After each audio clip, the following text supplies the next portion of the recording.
All right. Hello. Week 15 Oh, man. of the Chairman of the Boards.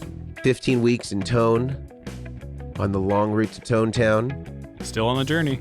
Still on a journey. It is about the journey and not the destination, right? If you were satisfied with every pedal you had, you'd still, who knows? You'd still have rack gear from the 80s, or depending on when you were born. Which isn't bad. It could be good. I'd still just have a single wah on the ground and not know how to use it. Have a single wah on the ground. One of the things I was thinking about the other day is there was this guy that had commented on this pedal board that we had built for Wendy Melvoin, who, was the guitarist in The Revolution with Prince and played, Purple Rain. And some guy's like, this pedal board is like way too complicated. Why don't you just go back to kind of the way that it used to be with guitar players like Jimi Hendrix? And I was thinking about this. And I was thinking, okay, in the day of Jimi Hendrix, right? Jimi Hendrix had a wah, he had a univibe, he had a fuzz, and he had an octave pedal. So he had 4 pedals in total. And there's only about 10 pedals in existence at this time. So if he had 40% of the total number of pedals that were in existence, that would be like having a pedal board with 500 pedals on it now, in today's pedals. Yeah. So is it really a good read to compare to Jimi Hendrix? Because he was like using more pedals than anybody in his day. He had the biggest pedal board. He had the biggest pedal board in 1968 or 1969. Yep. So, he had 40% of the total pedals that were out there. So just a consideration for those of you purists that are making comparisons based on the way that it used to be done in the days of yore. Just a consideration there. But with that said, I think it's a great segue into our topic of discussion today, which is Ask a Rig Builder. We've compiled questions that have come in from multiple sources, including YouTube, our Patreon, the Vertex Patreon. Maybe we should start a Chairmen Patreon too, if we consideration for the future. And also, I guess like YouTube kind of has its own like supporting membership. So we've compiled all these different questions that have come in, ranging in different topics. And we're going to go through as many as we can in the time that we have. And they're all in front of us. Maybe we can each pick one and we can start there. Who would like to go first in this Ask a Rig Builder segment? I'm just bringing up the questions here, so I'm gonna delay here while you guys start it off. Brian, was there a juicy one that was submitted that you want to take on first that we could all maybe converse around? I'll do the new UA pedals actually. Oh, you would. I would because I might chime in with you. So I just messed with it last night. I messed with the Dream at home on these like really crappy studio speakers, and it sounded amazing. Dude, the crappy studio speakers. Right. So I know that this sounds amazing too. Because the question was about what do we think about the new UA pedals? Yeah. So, I think they sound great. I have had the chance through the store for us to try all of them. They're really good. They're really consistent. I mean, coming from a company that does plugins, there's, it's not like a company that's just taking on something new. Like, it's something that they've been doing. They're just throwing it all. Like, I love the Oxbox series. So, like, them taking that same technology and putting them in pedals, it was a no-brainer. They sound very nice and warm and lively, and I love them. I think they're great. The Dream and the Ruby are the 2 biggest sellers right now, but they are all pretty incredible. Actually, it's funny you guys should bring this one up because literally late last week filmed a video with a good friend of mine, and we did a blind A, B, C, D. Dream, Ruby, Iridium, and ACS1, and we did a blind test to see, let's try and simulate an environment where we could get rid of all the hype of there's a new pedal on the market, it's the best thing ever, when really, like some of the overdrives out there, it's very similar to what has come before it. And so we tried to get rid of the hype, and the UA pedals, I think this podcast will be released after the video I put up, so I can give it away. The UA pedals were an absolute standout. Like, it wasn't even a question which ones were the UA pedals as far as This one sounds the most realistic. We were kind of going for, since we didn't have the actual vintage amps, which Mason, I know you've brought up in the past, or do they actually sound like the vintage amps they're trying to replicate? It was more about, does it inspire you to actually keep playing, or does it feel a little fake, a little reproduced in a negative type of way? But it was a total standout. They have done a great job. So it is interesting to see, and the quality that they have, that they put out in these plugins, and that UA does in general, is excellent. And I don't think it's any different for these pedals as well. Yeah, I agree. Mason?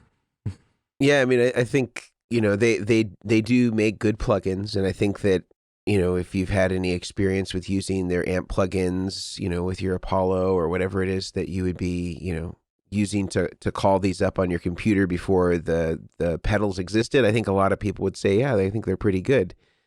I think, of course, the amps themselves will be better. I think I haven't compared it in this fashion, and I haven't tried the Woodrow, which is the Tweed deluxe style, I believe. I have a real Tweed deluxe from the late 50s, but I don't have a Woodrow. So I can't make that comparison, but I can say with the Ruby, I think it sounded pretty good. I think that probably the Iridium and the ACS1 are probably not the best comparison points for that sort of processing power. The comparison I really want to see is like how like the Neural would do against it, because that one is kind of more on par with like where it's a software company that's really taken a lot of time to develop amp simulations, whereas like Walrus and Strymon are not. They don't have a pedigree of designing DSP for amplifier simulations that have been going on for 10 or more years. Yeah. UA has been doing this. It's probably one of the earliest companies in existence to be doing this stuff. So they have a lot of experience, and they have a lot of people that really know what they're doing behind the scenes, that are doing all of the programming and the creation of this sort of stuff. Yeah. So I'd be curious to see how something like the Neural would compare to something like that has really good high quality engineers that have done this for a number of years. Yeah. And I would say they are very good. I would say the other comparison is like, would a reissue or a Hot Rod Deluxe sound more realistic mic than it. I understand there's a convenience of the pedal. But I think overall, I think if you're going for a simulated amp sound, I think it's great. I think that the challenge is that I still think for most people you have to kind of settle on one, because realistically you're not going to buy a Fender version, a Vox version, and then I'm sure at some point they'll come out with a Marshall version. What are you gonna? They're how much are they each? 400? They're $399. Yeah, they're $400. They're so 400 each. They're pricey, yeah. Yeah, so I mean, to get all three sounds, it's $1,200. Still cheaper than, of course, buying those three amps. But you can sometimes get a Hot Rod Deluxe for $400 on Craigslist or Facebook Marketplace. Sometimes, I don't know, man. I mean, I have a hard time with the digital amps anyway, so I'm probably the wrong guy to ask. Yeah, go ahead. Our whole point of the test was, if you have a single pedal slot on your board for an amp, these are the ones that are currently the most popular. So I was curious about that. And I mean, the whole thought has to be, like you're saying, started with, this isn't an amp replacement necessarily. It's not going to do the exact same thing. It's one of the tools you can have in your toolbox. And for certain scenarios, it's unbelievably convenient. But my biggest test, and I've said this before, is still in a live setting with a band, does it feel like a real amp? And I haven't been able to do that test yet with these. But I've never found an amp sim that passes that test, that feels like you're moving air, you get the touch sensitivity, all that type of stuff. And I haven't been able to do it with the UA yet, so I honestly don't know. I would be surprised, though, if the UA stuff feels really good in a live setting and like a real amp. Yeah, well, I'm testing the Dream, like, this is how much I don't play when I'm not here. I do not play guitar almost at all, except the day before I have to play a set, or like on a Sunday at church. So like last night I had to make myself sit down after my kids were asleep. And like we did all of our house, like cleaned up the house and sat down, plugged it in, stock. I think I did the very first preset, everything at noon, and I just like strummed the chord, and I was like, oh wow, that was like I was surprised.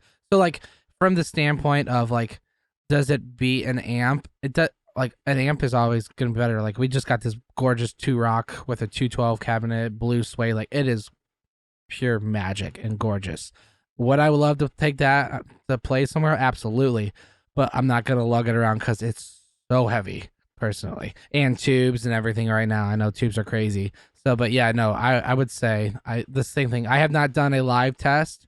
I've only done the studio speaker test.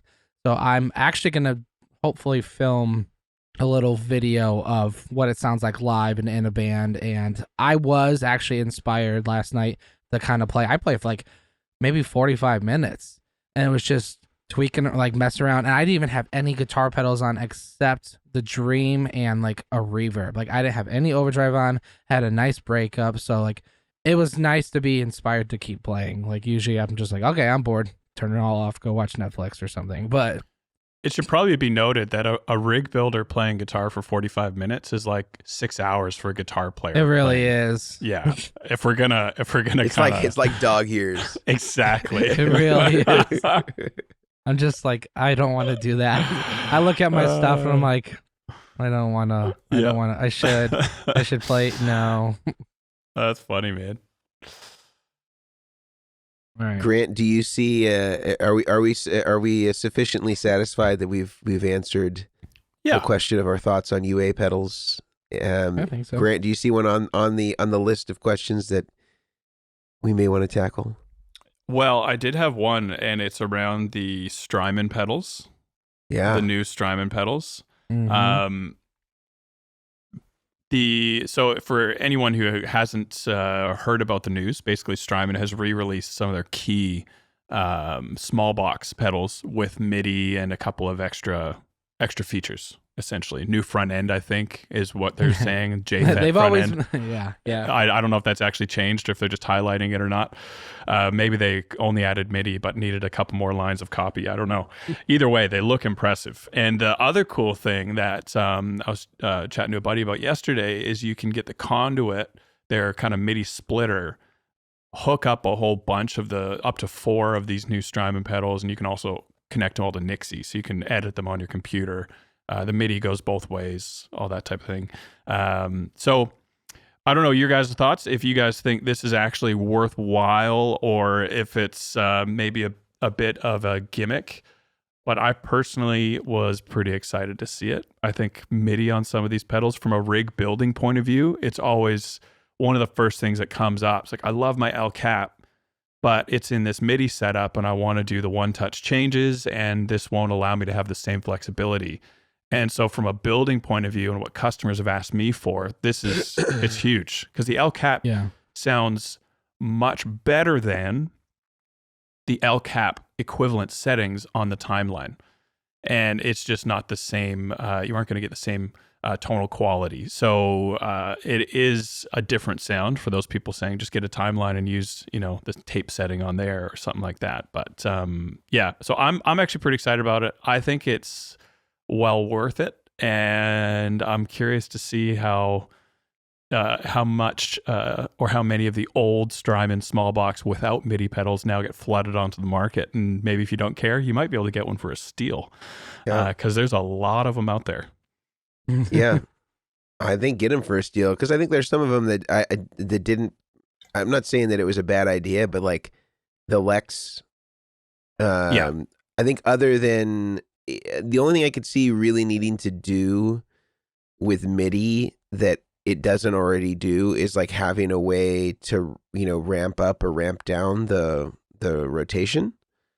And so, this would allow you to do it. But for most people, historically, when I'm, if they're using a Leslie effect and a MIDI controller, maybe they'll designate an expression pedal so that they can do the ramp up, ramp down in terms of the speed and just connect the expression to the speed.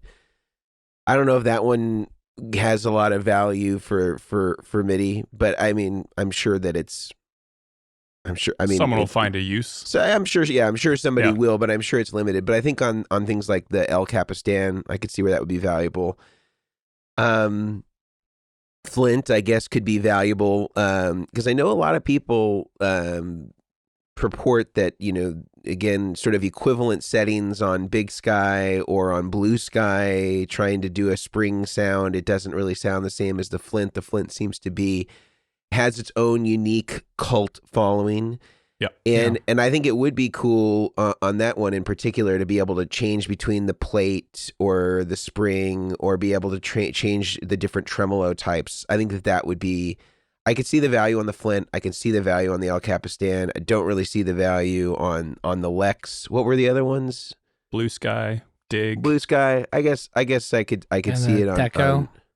Oh yeah. Is that the Deco? Yeah. So, I mean, I think some of them maybe were more valuable than others. I don't know. I mean, they certainly all had analog front ends before. I don't know, how they were doing that, whether that was, a JFET or what one of the many ways that you can get to a quality result.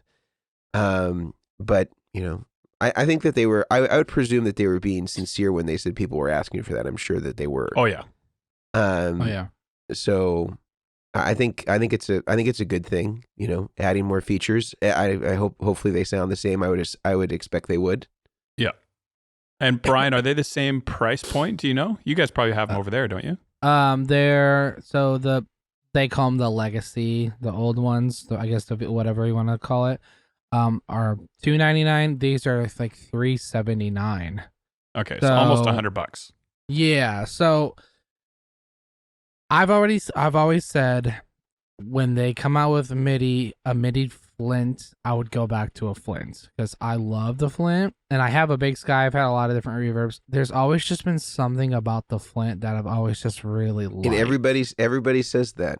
I know so many people that just love the Flint. I'm not saying I just like it. But I've never connected with it. Yeah. Really? Yeah, I'm on the other end of the spectrum. I don't know why. I think it's because in the midst of how complex and some of these rigs that like we all do, sometimes simple just sounds really nice. Maybe that's a big part of it. Or that's like what I've always had such a pull towards, like the RV5 or RV6 is because of how simple it was. That's why like the UA reverb actually is appealing to me because it's like 2 presets. Like I only use 2 presets. Some of these boards I do have like 30 or 40 different reverb presets and like patches loaded up. I'm like, do you actually use all these? And they're like, oh yeah, totally. All more power to them. I'm just so simple. I just want to know, if they're playing at church, they get to play 40 songs during. No. Mason, they use 8 reverbs per song. That's what I'm saying. Yeah. That's the difference. Oh yes. Well, as we know, Jesus big fan of reverb. Exactly. In the cave, you gotta have all that cave reverb there. Yep. Right. He was, and I always suspected he was a reverb before delay kind of guy, but I don't know. You guys have different. Maybe.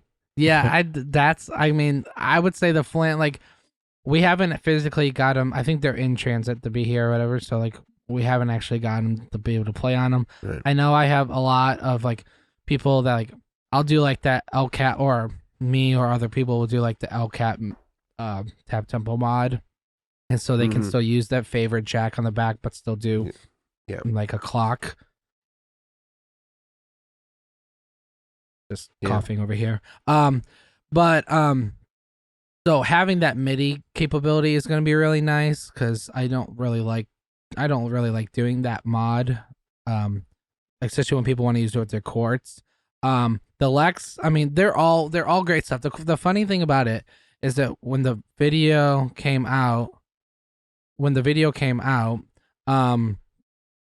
they were talking about they added these extra knobs, and people were like, "Oh my gosh, I didn't know it ever had these features." But these extra knobs, like the reverb on the El Cap, has always been there. It was just like a secondary preset. Yeah. I didn't know that. Like, I literally looked at my coworker. I was like, "It has reverb?" And he's like, "Yeah." And I was like, "Where was that?" He goes, "Well, it's in the menu. It's in like the second." I'm like, I literally had no idea. So like stuff like that is cool because you'll have some people that will read through every little thing that the pedal can do on the manual, and which is fine. But some people like me, I'm literally just gonna set it down, get the sound I like, and like if I really want to dive into it, I will. So it's cool to see that they put all those pedals and their parameters on the front side of it. And they are doing a whole thing with Nixie, so I'm excited about that because Nixie is very outdated. And it doesn't always work, so it'll be a nice upgrade. Nice. Yeah. Love it.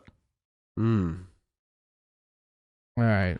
Let me look at these questions here. How about we get into a techie one? How about where should I put my noise gate with my effects loop? I'm assuming they mean effects loop amp. Maybe we'll just talk about noise gates for a second. Let's do it. So with noise gates, there are several different versions of noise gate. There are kind of like the Boss noise suppressor style, or the TC Electronic Century, or a decimator, where I think the G-string version, where it has 4 jacks. It has an input, an output, and then a send and return. And then there's other versions where there's just an input and an output, like a MXR Smart Gate. And then there's versions like the Fortin Zool, where it has an input and an output, and then a key input, which is like kind of like a feeder input that you'll use to kind of break off from the guitar input to kind of help it with its ability to track and properly gate things when there isn't any input signal coming through. And actually, I have some diagrams from a couple of times ago, and I'm just trying to locate them because I think that they might help for those of you who are watching through YouTube. If you're listening, we'll do the best we can to describe what it is that we're showing you. All right, so let's start with kind of like the Boss NS2 and the decimator, or the Century style, where it's got 4 connections.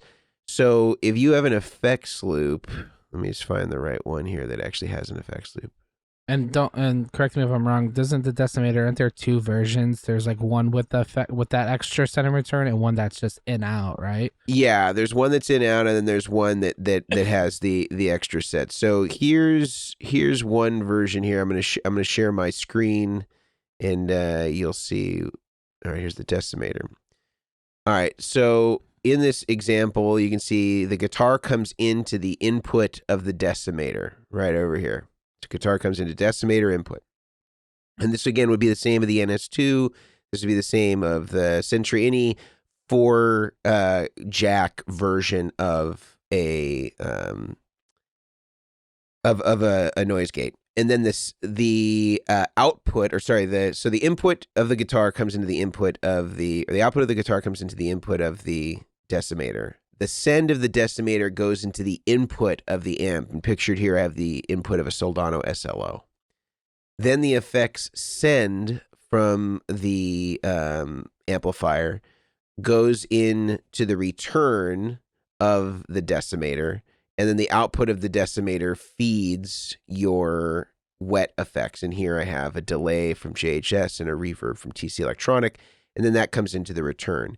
And in this fashion, you're gating the preamp section of the Soldano because the guitar's coming into it. The send is feeding the input of the Soldano amp, just like it was the input of the pedal. And then the send of the effects loop is like the output of the pedal, kind of treating the input and the send as an input and output jack of a pedal that you want to gate around so that it reduces the noise. If you were going to add pedals to this, like distortion pedals in front of the amp, and you wanted to include those, you'd put them right after the send, and you'd put them between the send and the input of the amp, and they would also be included in that gate. So that's how you would do it with that style. And then I think I also have one. Okay, so let's pretend that you don't have an amp with an effects loop, just in case you're that person, because I have a diagram for that too. So I'll share my screen again. And again, we'll do our best for those of you who are just watching or just listening instead of watching.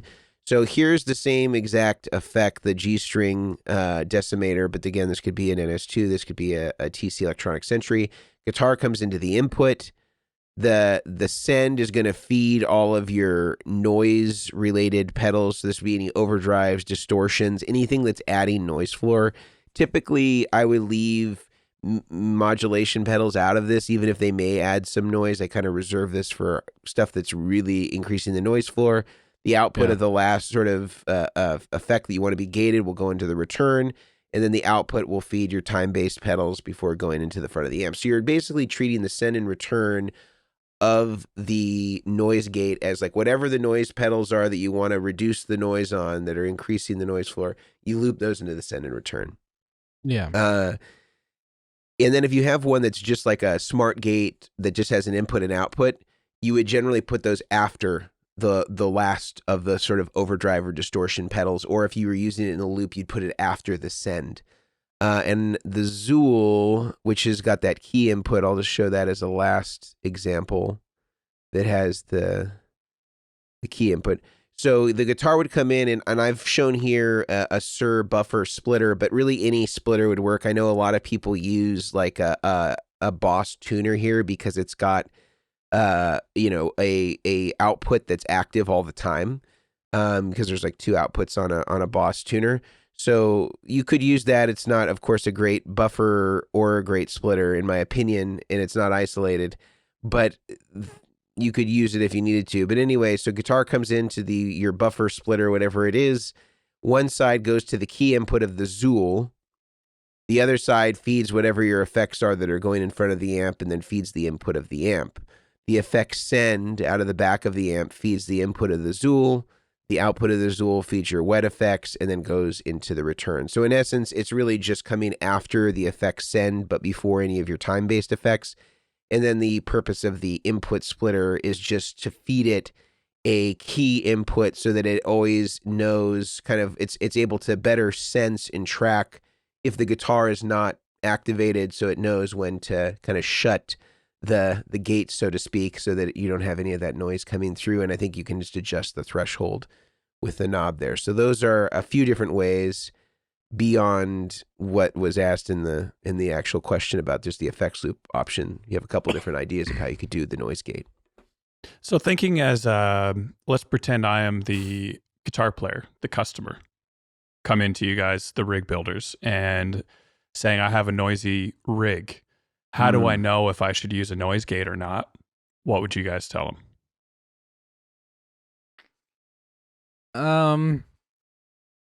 Well, I would typically ask, like, it kind of depends on how many dirt pedals and the guitar you're using too, because you may get a really noisy Strat, but then you may have some with single coils, and then someone with humbuckers isn't as noisy. So you're noticing, oh wow, with these pedals, this guitar is really noisy. So sometimes I'll suggest, okay, well maybe a noise gate for just when you use that guitar. And you guys can correct me if you disagree.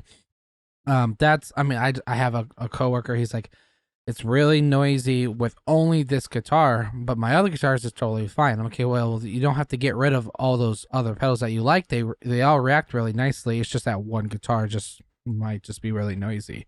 So, I mean, I kind of just ask what kind of gear are they using, what exactly, like, are you playing in an environment where you have to, where it's 0 to 100, or are you playing like where you're in a church where sometimes it's quiet and but you're buzzing, or what? So I kind of just assess the situation of where they're playing, what gear they're using, and kind of go from there. Nice. What about you, Mason? What would you tell them in terms of when it's a good idea to use a noise gate, or maybe it's something else entirely? Well, I would say usually if you're using a high gain channel switching amp with an effects loop, there could be a reason to use it. And I think a lot of it, some of it has to do with environment, but I would say more typically it has to do with the person's tolerance. And a lot of people that are coming from Axe Effects or Kemper or some of the digital area of amplifier simulation, and then they're coming to tube amps and pedals, often have a lot less tolerance for noise because a lot of those systems do have gates on them already or do things to treat the noise. And so they're not used to hearing amps at volume. They're not used to playing amps at volume, like in front of it, having a 412 in front of them. And they find that it's a lot noisier than they expected. And they had this, they're used to, a pretty minimal noise floor. And to me, playing single coil pickups and vintage Fender amps predominantly, I probably have a higher tolerance for it than other people are. I have a higher tolerance, but with a baseline of like what would be expected for this, and like what can be chalked up to the guitar, and what can be chalked up to something noisy in the rig. I would say that every noise gate is going to have some impact on the sound, irrespective of which one you use. And it's just like what's tolerable for you. I think if you're using a super high gain amp and you have it set to a lot of gain, there could be a case to be made to use the noise gate to kind of make it a little bit, nicer to interact with. I try to use them as judiciously as possible, but I can also see that there could be uses for them. Typically for me, if you've set stuff up right, you can probably get away with not using one. In overdrives, for the most part, pedals don't seem to. I mean, they're going to add noise floor, of course, but I think it's within the realm of what's expected. I typically really just think of it as something that I would use with an amp that's really high gain and that you need to kind of help tame it down a little bit. If it's a guitar related issue like 60 cycle hum, I would say my before using a noise gate, my preference would be either to install like a silent backplate system, like Sir does that for a lot of their guitars, and then I think their technology was licensed by another company called Ilyich, and they create like these pick guards and backplates that have like a reverse coil, and they add a little bit more output to your pickups because it's like additional winding. But it will resolve any of the, or a lot of the hum that would normally be associated with single coil pickups. So I would recommend people would do that before getting a noise gate, because the noise gate will be consequential to the tone in some way. Or you could try using noiseless pickups, and those are not as, they don't sound as good as a lot of the standard single coil pickups. But I think the best of the noiseless to me are the DiMarzio area, pickups, like the Area 58 or the Area 61 and the Area 69. I think that those are pretty good noiseless single coil pickups that are very close to what you'd get, but maybe not exactly the same. I still remember being at like a stadium size event, and the guitar player was having so much bad interaction, I assumed from lighting, and front of house had to put a gate on his whole guitar signal. And it was so bad that when he was playing lighter lines, like unless he dug into the guitar, his guitar signal was just cutting in and out over and over again. It's just gut. Like it just wasn't working well at all, because he was having so much of this noise from his single coils. He was playing a Strat. And ever since then, whenever someone brings up noise gate, and this is not fair, I will say, but whenever someone brings up like, oh, I think I might want to use a noise gate, I try and fix the other problem that's causing the noise, if possible, first. Because I just always have, like, as soon as I hear gate in my head, I have this horrible memory of let's avoid gates and use them as a last resort, if possible, and try and fix it from there. But speaking of like questions along this line that we get from customers, One of the most common ones I get is my rig is noisy. How do I fix it?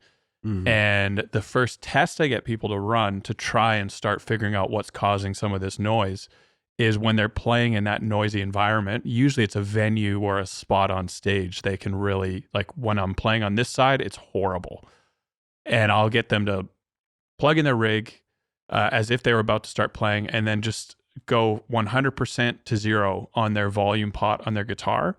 And 9 times out of 10, their rig is dead silent when their guitar is in the off position. I'm like, all right, well, now it sounds like you might have some lighting interference or something coming in through your pickups. It's probably a single coil guitar. And like, yep, it is. And so, switch it out for something with humbuckers if that's an option. Or find that point on stage. If you turn in a 360 degrees on stage with your guitar on, you're going to find a quiet spot. Just don't move.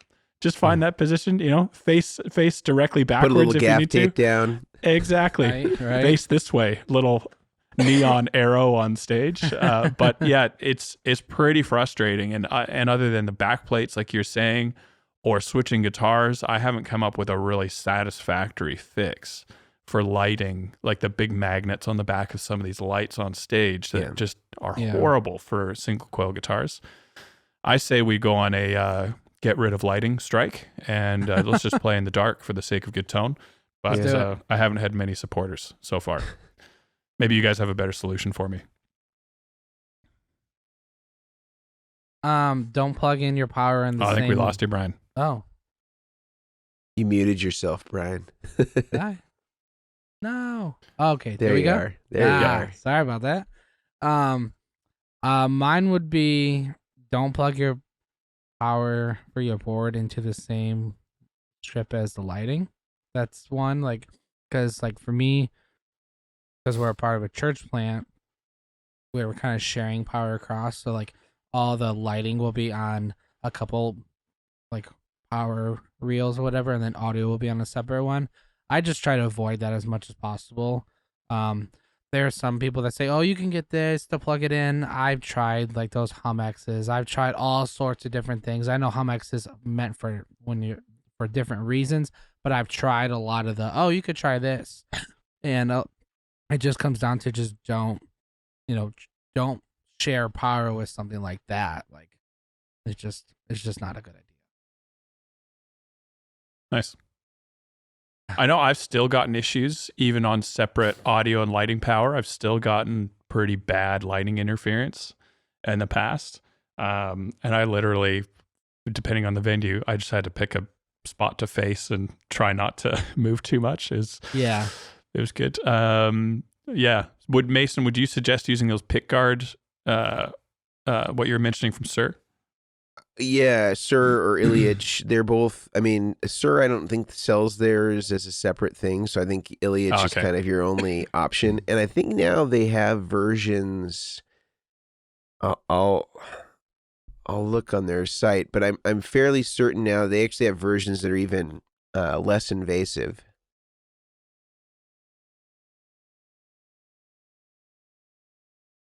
I'm just so Ilyich hum canceling systems is what they're called.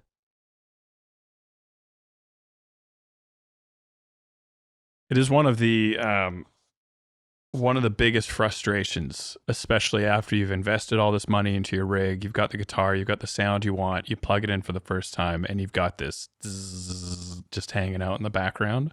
Yeah. And so if this is you and you have experienced it, you are definitely not alone. And sometimes there isn't an extremely easy and quick fix, but there are ways to reduce it, which obviously Mason's chatting about right now with the pick guards and stuff. Yeah, so it looks like now they actually have versions that you can just install. It looks like maybe there's something up with their website, like their hosting service is kind of is having some complications, but I'll just share my screen for those of you who are watching. So it looks like now you can just install the coil into the cavity of your guitar, and there's little there's some little trimmer pots I think on this that you can kind of trim out the noise. Let's see if I can get some better images. Yeah, so like you can kind of see this guy in the corner here, where you can kind of trim out some of the noise based on this, and so you can kind of set your threshold of, you know, almost like a similar to how a noise gate might work. And it gives you a little bit more. So there's probably still some compromises that need to be made. Hey. Well, I think that the thing that I remember, I haven't specifically tried this version, but I had tried some on a Shure guitar once, or so when Shure used to sell them, I had tried one on another guitar that somebody had that I knew had, and I remember the thing that we noticed is that it added more output to the pickups because there's more coil. So if you had, let's say, and I'm trying to think about it in terms of like Shure pickups because that's what he used. If he had a Shure V60, he would want to go to like the next less underwound pickup. Yep. If you're going to add the coil, because once you add the extra coil of the single or the silent backplate, it kind of pushed you back up to where you were, because it's like adds, I don't know, 5% more winding or something like that. Yeah. So there was like a compensation that you could do, but also like some of the pickup manufacturers that make custom pickups, like Lindy Fralin, you could always tell him like, okay, make me a blue special, but I want it 5% underwound because I'm going to be adding in this Ilyich black backplate. So that's just like something to keep in mind. If you are going to add it, just know that it will add a little, it'll make your pickup slightly hotter. Good to know. That's something I've never installed. I haven't tried it, but it's a good thing to have up my sleeve for recommendations. So yeah, good call. Yeah, and I think now they make it for pretty much every variety of single coil, whether it's, you know, a P90 or, you know, just a Strat pickup, tele pickups, etc. So something for everybody. Love it. What else should we kind of got into noise gates? Any other questions here that we want to get into next? Yeah, I want to do the NAMM one. Okay. Oh, I think that'd be a fun one. Hot topic. The question is, did you guys go to NAMM, and what was best in show? So I haven't been to NAMM in a couple of years, but when I did go years ago, you know, it I think it was a little bit hotter, you know, a little bit more everyone, you know, a lot more vendors, a lot more, you know, pre-pandemic stuff. So, but from hearing of my boss going and some friends going, you know, they talked, you know, there was a lot less vendors there. That was a big thing. A lot less people, a lot smaller. So, and the best in I mean, I can't speak on what was best in show. I mean, there was a lot of like a cool new, like, you know, modulation pedals from a few companies. I don't know if it was, you guys can chime in too. Cause I think Grant, did you send some guys? Yeah, David went. So the guy, David, who does all our setups in America, he went down with David Hislop. Okay, cool. And did a couple sessions and interviews and stuff like that. Yeah. Like I know that there are some companies that they didn't show at all just because. Some big names. Yeah, like big ones. Like, and a lot of the guitar ones didn't go too, which was interesting. I mean, Omilion Audio wasn't even there this year. Oh my gosh, not even. Unbelievable. I wouldn't even know what to do. I would love to go. I think it would be fun to go one year.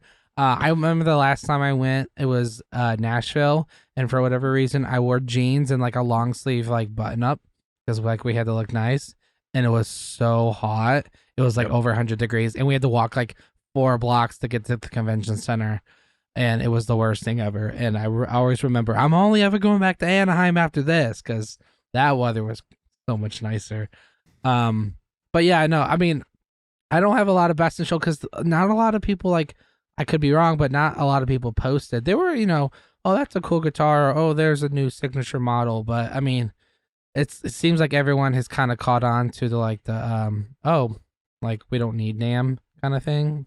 That Everyone's could be releasing outside of NAMM. Yeah. Yep. I mean, there's a couple companies that they release stuff like a week before, and I was like, oh, that's so cool. Are you gonna be there? Like, no, we're not gonna be there. That's why we're releasing it. We get a better turnout through social media than we do going to the trade show.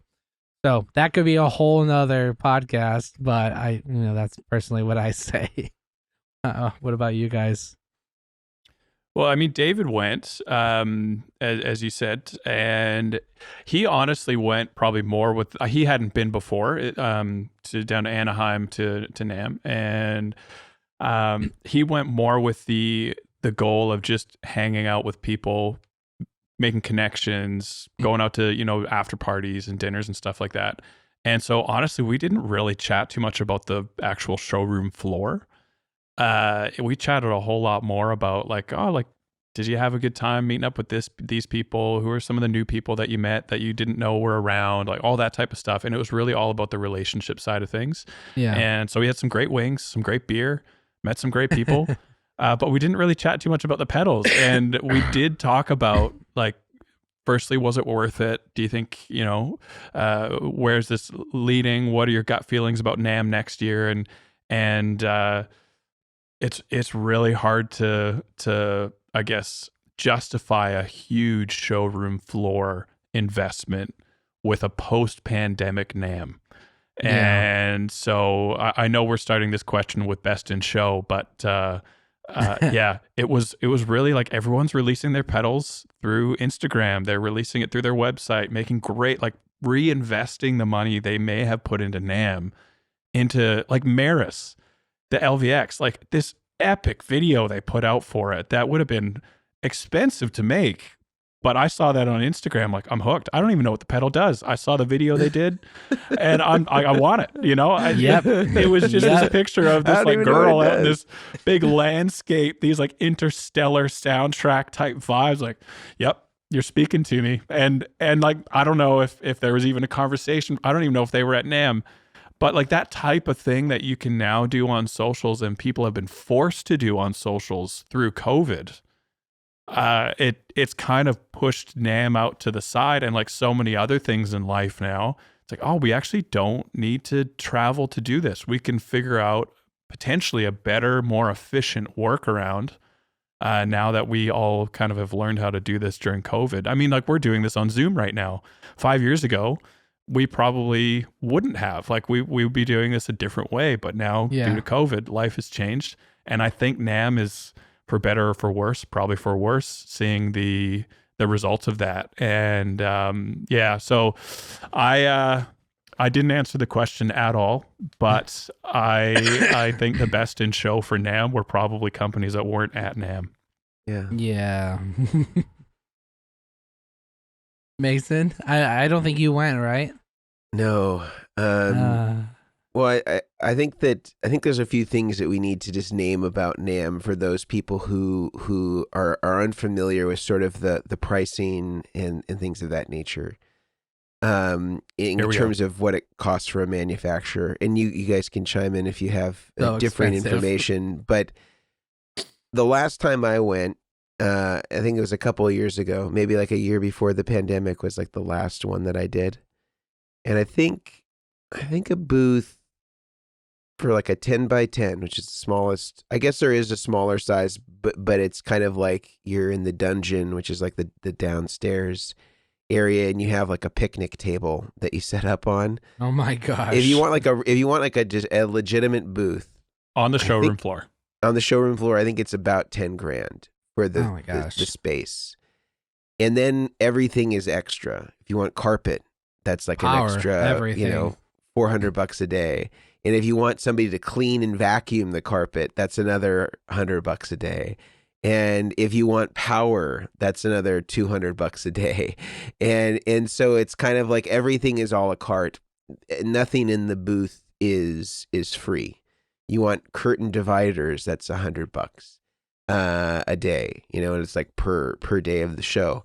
And also, if you have a booth that requires any assembly for any of the people that you see that have, I don't know, plywood that they've, outfitted, different sorts of lighting fixtures and things like that, that needs to be assembled by the unionized crew for the trade show. And I'm not, speaking about unions as being a problem, but I think it's a consideration that maybe is not something that's considered by everybody up front, and you're having to pay, an hourly rate for, a group of, unionized workers you can't assemble it yourself, in other words. So I think some people come there and they're surprised when they show up with their booth in 16 pieces that they've kind of, thought creatively about how to make it efficient to assemble, and they can't touch it. You have to have their guys do it and disassemble it. And so I think ultimately for a 10 by 10 booth, you're probably looking somewhere between all travel expenses, hotel, Airbnb, whatever it is. For a 10 by 10, I think you're looking at minimum of probably 15,000, I would say. And I think in the days when there wasn't internet marketing that was prevalent in our industry, I could see where there would be value for companies, especially smaller companies that didn't have a way to reach a lot of dealers or a lot of people at once.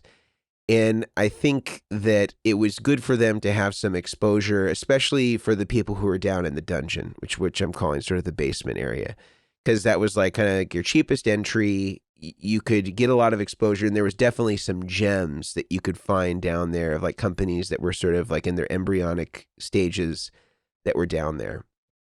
And, it used to be that like when I went to NAMM as a kid in the 90s, people would have these like back rooms to their showroom or their little, showroom floor where, they would take vendors and they would write orders for the year, and that's where they did their business because it wasn't done all through email and stuff like that.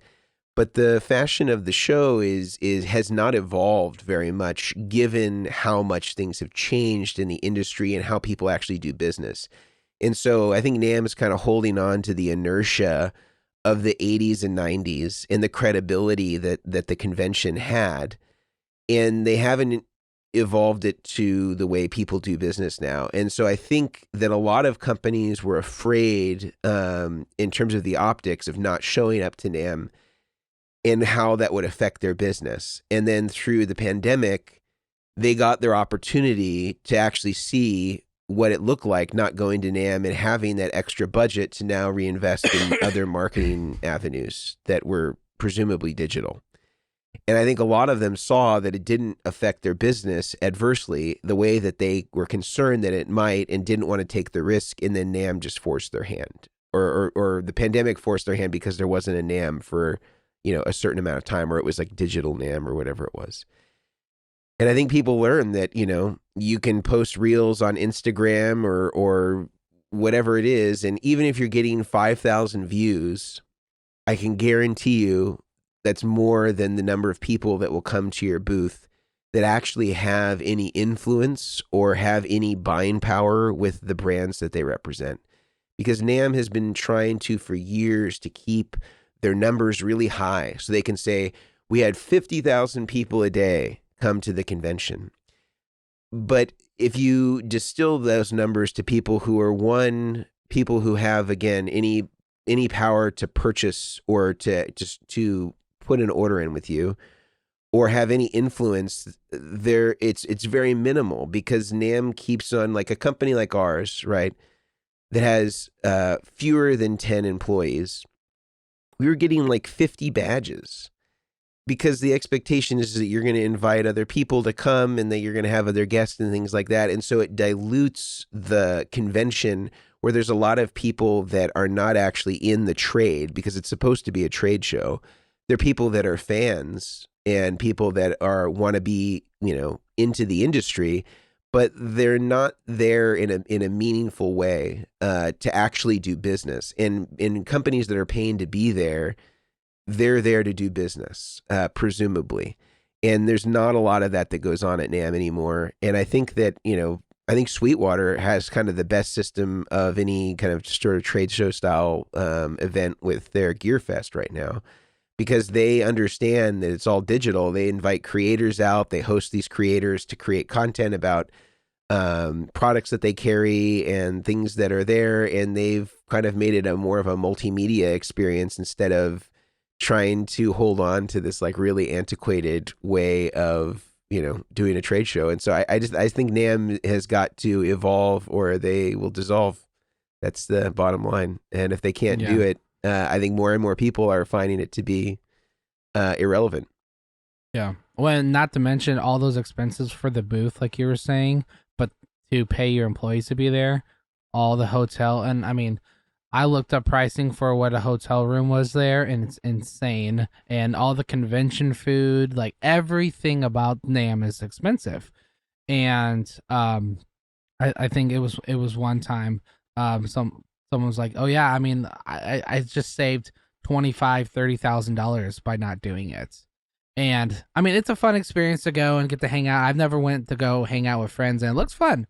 But yeah, no, I completely agree. I think back in the day when technology wasn't there, where you weren't going to get to see that quad cortex until your boss came back and talked. Like my boss, it was like I would go and I would basically order everything at the show for the year of what we were going to sell, and I would go back and I would tell my coworkers, oh yeah, they had a tap tempo delay. Like they had these, like, that's when like you told your friends this kind of stuff. Couldn't text them a picture or do a live stream. So yeah, I completely agree with you on that.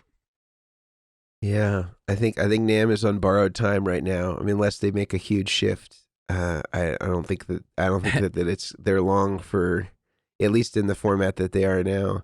It's gonna be like metaverse, everyone with goggles on. Yeah, we're talking VR tours at NAMM. A VR tour. You can buy a digital booth. I want to see, like, the guy who had the VR glasses who's running, to the Seymour Duncan booth and hits a wall, in his house. Zuckerberg's like, okay, we got this. Yeah. How are you doing on time, Brian? I just want to be conscientious that you got to get to work here soon. Yeah, I would say we could do one more. One more? Is there anyone that is standing out to any of you that we could finish up our Ask a Rig Builder segment today on, of user generated, or I guess viewer generated questions? Reading, Brian. Same. You got anything? I am doing the same. This one keeps popping out, and I'm interested in knowing where these are. It says high-end power cables to power your supply. There are some that are 10 and some 100. What is the difference? When that question, is that a DC cable, or are we talking AC cable? I'm pretty sure they're talking about the AC cable that's going from the wall into the supply. Okay, yeah. Okay, no, I mean, that one is interesting for me because we have some HOSA technology ones that I typically cut those and I'll shorten them and do patch boxes with. But then there are some other ones that we have on the wall. They're, I think, like $100. They're expensive. I personally don't ever notice the difference. Maybe you guys do. I know some of them are a lot thicker.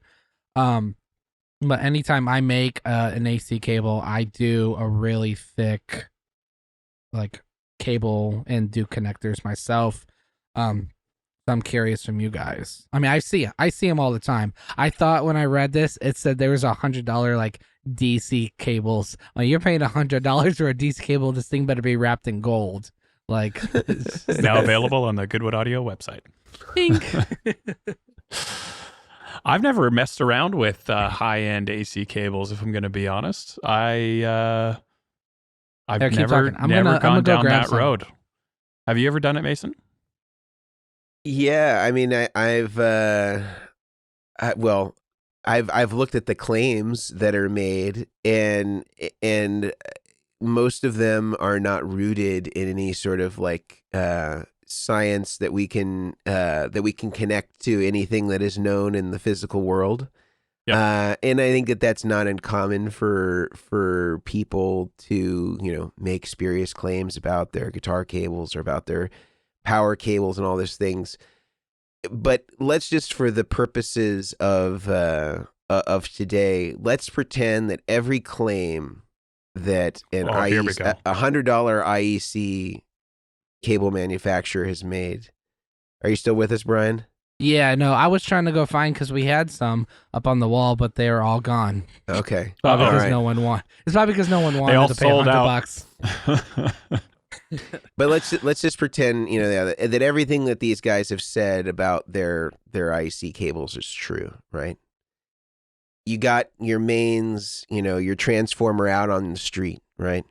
You got the line that's coming, into your house or into your studio. And then you have all the Romex and everything that's in the walls. And then it gets to your outlet. And then the last 10 feet are the best AC cable money can buy.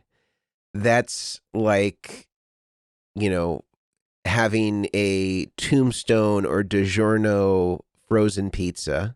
And then at the end, just sprinkling some really nice, Salt Bay, organic, sea salt at the end, and being like, now we got a boutique, fire, like a Look at this pizza oven. pizza. Yeah, you can't compete. The last 10 feet are this amazing cable. And the 300 feet between where your outlet is all the way back, to the street is 16 gauge or 14 gauge, just like everything in the house. I think code is 16 gauge, or at least I think here in California it is. Yeah. And that's just stuff that comes from Home Depot, so it's if the last 10 feet are great, is that going to overcome the 300 or 400 feet that go all the way out to the street? The answer is no. Yeah, the last 0.5% of cable is really good. Everything else is, Home Depot. Yeah. So I think that's the thing that we have to consider here is that it's not going to undo all of everything that came before it. Now, in terms of, the reliability, the robustness, like maybe it is more robust. I think the other concern, though, that I've seen with people who use really giant IEC cables, not so much ones that are $100, but I've seen some guys like retrofit really huge IEC ends to existing cables. The weight of those can sometimes be problematic to the jacks on the back of your supply. And I've actually seen Strymon supplies in particular where the whole IEC jack just comes out because the weight of the plug is so heavy that it puts a lot of stress on it. So I would say if you're getting anything around 16 gauge IEC cable, I'd say 16 to 18 gauge is going to be totally fine for this. The best, cheapest, and I'm trying to find it, the best, cheapest IEC cable that I've ever bought that I still use to this day is this medical grade one. And it's a hospital cord. Here it is right here. I'm going to share my screen. Got it on Amazon for $32. And I mostly just got it because it's so robust. If you're listening to this, you're going to have to imagine this beautiful hospital grade cord. Oh, look at that handle. Got a nice robust end. Look at that. And you can get it in different lengths. Different colors even. Different colors. Yeah, if you were so inclined. I just have the black, and you can even get it up to 75 feet if you're ever that far away from your power outlet. And this one is actually really nice and very robust. So it's $32. It's C2G power cord, hospital grade cord, ideal for medical carts and mobile devices. 14 gauge.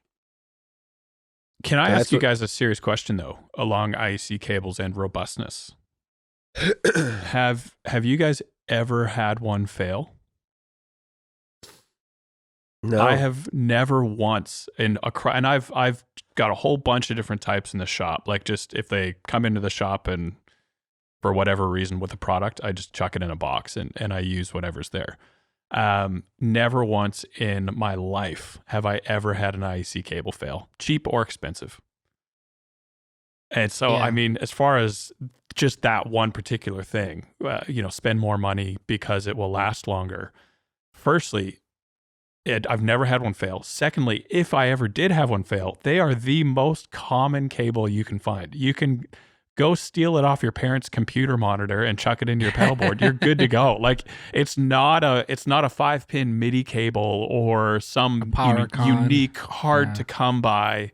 It's so common. And so that's where I'm thinking about all this. Like I struggle to justify spending money on that when it could go into patch cables on my board, or it could go into upgrading some other area of my pedal board. I think IEC cable would be the bottom of my list as far as upgrades go.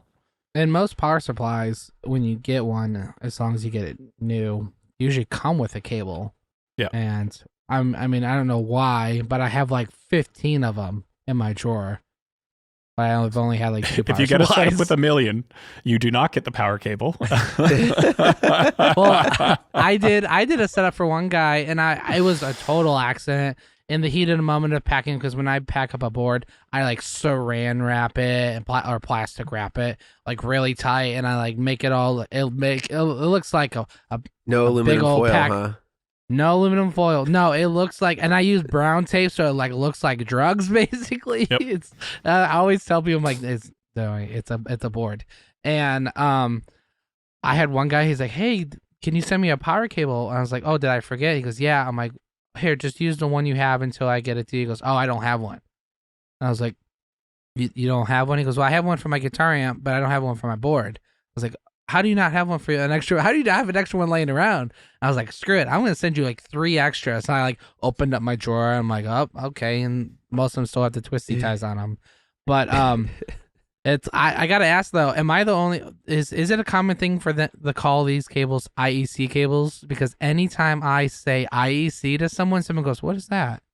And I'm like, That's what I call like a printer cable. Oh, those 3-prong cables, printer cable. I'm like, yeah. An IEC cable. They're like, oh, yeah, I don't know what an IEC cable. I don't know. I always thought that was interesting. People would always be super confused. I'm like, am I calling it? Have I been calling it the wrong name all these years? No, that's all I call it. Or some people call it, is it C13, C14, something like that. I think that refers to the ends. Yeah. But I always call them IECs. Yes, the International Electrotechnical Commission. Is that actually it? Or are you making this up? No, I remember it was like international. I thought it was electrical commission, but it's electrotechnical commission. Okay. Refers to a type of electronic cable that meets the International Electrotechnical Commission standards. Ugh. So we're all in compliance. And here I thought it was ingenious electrical cord this whole time. Ingenious. And I was always very wrong. Yeah. Yeah. Okay. That's good to know. So is it considered an IETC? Right? Electrotechnical is one word. Oh, oh, wow. Okay. A lot of long words in that acronym. That's impressive. So if anybody wants to get that tattooed, they have our blessing across their whole back, because it'll take that much space. It has to be like a chest tat. I'm doing like in multiple layers. Oh my and gosh. Instead of a snake wrapping around your arm all the way down to your hand, it can just be one big IEC cable. Yeah. My gosh. Well, I think that this is a great place, though. Sorry, Grant, go ahead. I was going to suggest it's a great place for us to wrap up. Yeah, I was just going to say all that to say, I don't think I would ever spend $100 on an IC cable for tone improvement purposes. And if anybody on the Electrotechnical Commission, I know it's international, and we have some good representation here. Between Canada and America, if anybody wants to give us an invite, we'll consider it. I'm not saying that we'll accept, but gotta weigh up our options. Yeah, we'll consider it. So if for all of you on the International Electrotechnical Commission, we're happy to weigh in and maybe give our opinions on $100 IEC cables. Beautiful. Yeah, love it. All right. Well, until next time, we'll pull over to the side of the road on our way to Tone Town and take a breather. And we'll see everybody next week. See you guys. See you guys.